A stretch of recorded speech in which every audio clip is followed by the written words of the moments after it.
സഭാത്മകമായ പഠനം ആരംഭിക്കുവാൻ ഞങ്ങൾ പ്രാർത്ഥിക്കുന്നു.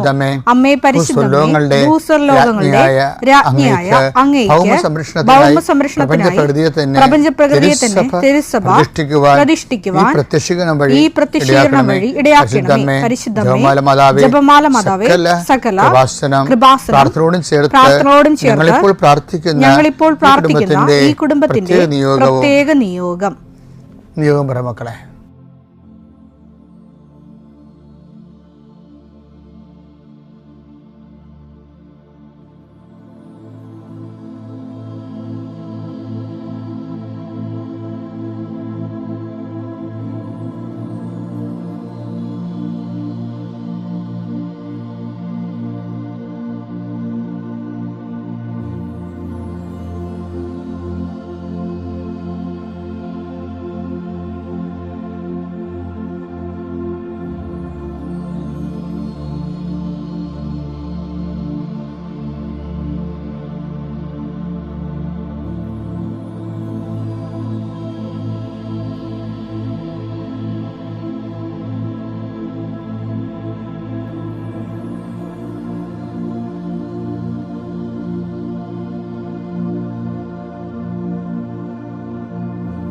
അമ്മയുടെ പ്രത്യക്ഷീകരണത്തിന്റെ ഈ അനുഗ്രഹവേളയിൽ ഞങ്ങൾക്ക് സാധിച്ചു തരുവാൻ കനിയണമേ. ആമേൻ. വിശ്വാസ പ്രമാണം.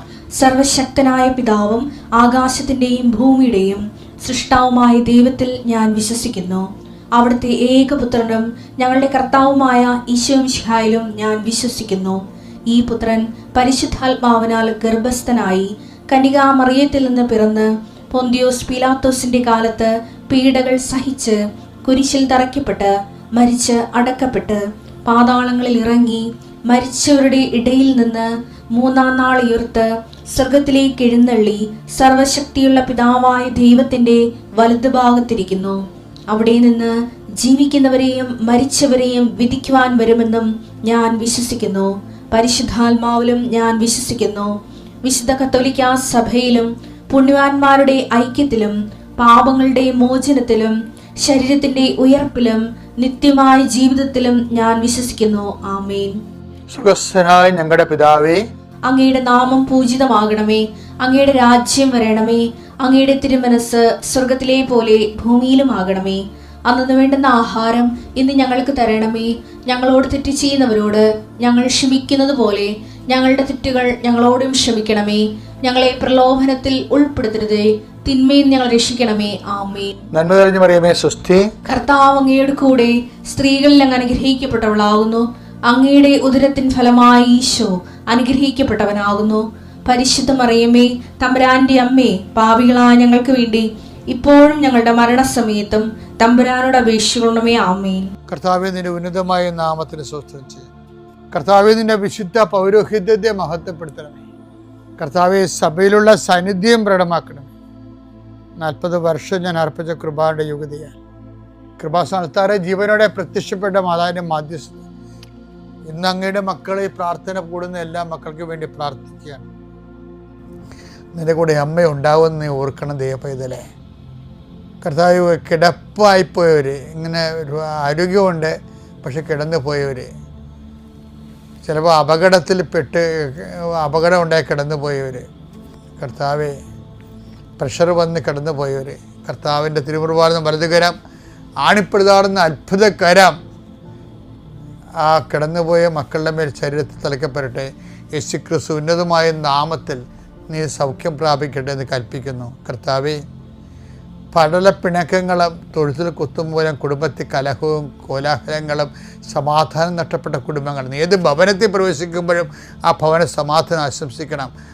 സമാധാന ദൂതൻ അവിടെ ഉണ്ടെങ്കിൽ നിൻ്റെ സമാധാനോടെ ഭരിക്കും. കർത്താവെ, അടിയൻ്റെ പ്രാർത്ഥന കൊണ്ടും അമ്മയുടെ പ്രത്യക്ഷീകരണം കൊണ്ടും കർത്താവെ ആ കുടുംബങ്ങൾക്ക് സമാധാനം ഉണ്ടാകണമെന്ന് പ്രാർത്ഥിക്കുന്നു.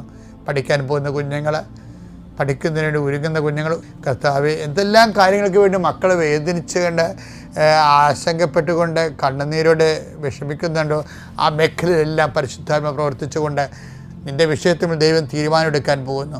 കർത്താവിൻ്റെ മുമ്പിൽ നീ ജാഗ്രതയോടെ പെരുമാറുക.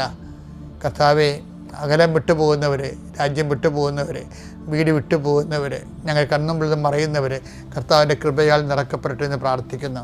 എൻ്റെ കർത്താവേ, ജോലിയില്ലാത്തതിൻ്റെ പേരിൽ വിസ പുതുക്കാത്തതിൻ്റെ പേരിലും, യാത്രയ്ക്ക് നാട്ടിലേക്ക് വരാൻ പറ്റാത്തതിൻ്റെ പേരിലും, തിരിച്ചു പോകാൻ പറ്റാത്തതിൻ്റെ പേരിലൊക്കെ കുടുങ്ങി കിടക്കുന്നവർ, എൻ്റെ കർത്താവിൻ്റെതുമായ എന്തെങ്കിലും ബന്ധനങ്ങളെ ഞാൻ അർപ്പിച്ച 40 വർഷത്തെ ബലിയുടെ ശക്തിയാൽ ബന്ധിക്കുന്നു, അഴിച്ചു മാറ്റുന്നു. കർത്താവിൻ്റെ കരുണ നിന്നെ ആവശ്യിക്കുകയും നീ വിടുതൽ പ്രാപിക്കുകയും ചെയ്യട്ടെ.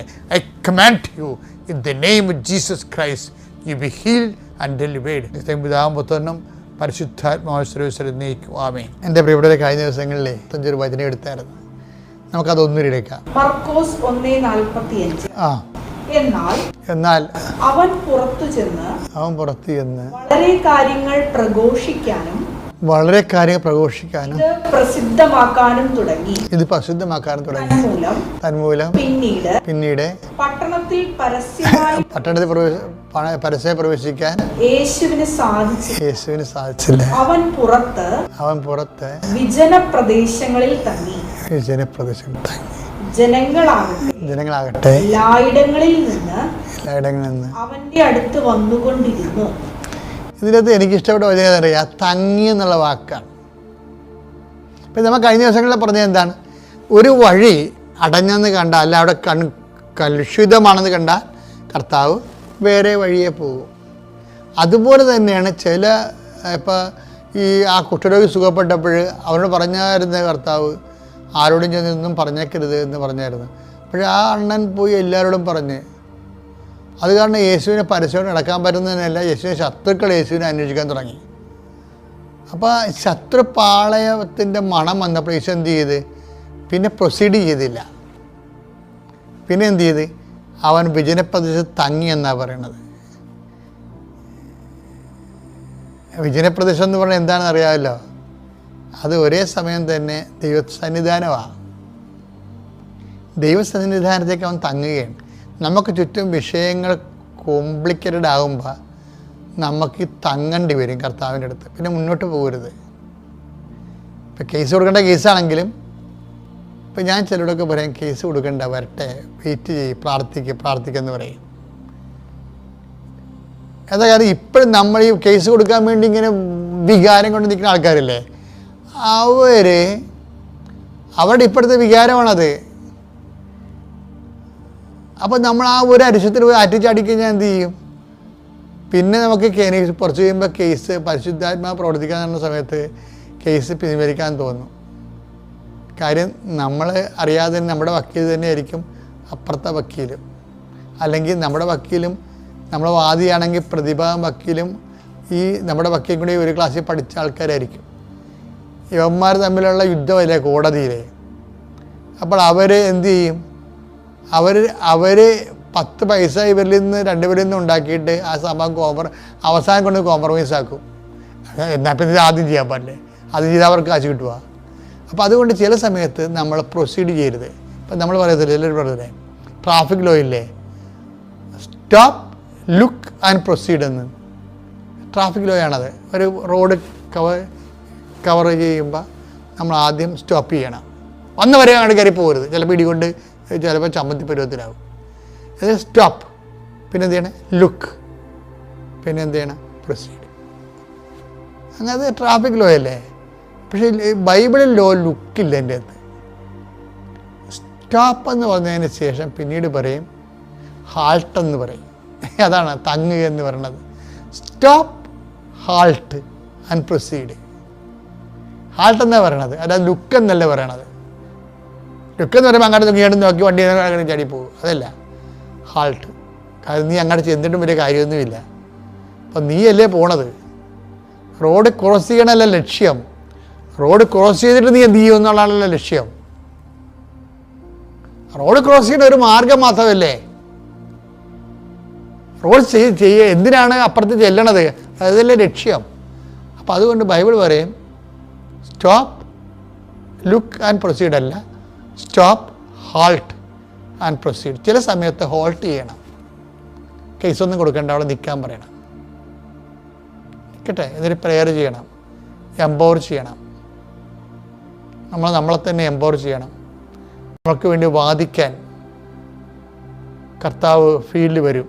മരണം വരെ നമ്മൾ വെയിറ്റ് ചെയ്യണം. കാരണം ദൈവം പണ്ടുപോലെ വാദിക്കുന്ന ആളാണ്, തൻ്റെ മക്കൾക്ക് വേണ്ടി വാദിക്കുന്ന ആളാണ്. അപ്പോൾ നമ്മളെന്താ ചെയ്യണത്? തൻ്റെ മക്കളായിരിക്കാൻ വേണ്ടിയുള്ള യോഗ്യത നേടാൻ വേണ്ടിയാണ് നമ്മളെ തന്നെ ഒരുക്കുന്ന സുവിശേഷവിഹിതമായിട്ട്. പിതാവിൻ്റെയും പുത്രൻ്റെയും പരിശുദ്ധാത്മാവിൻ്റെ നാമത്തിൽ.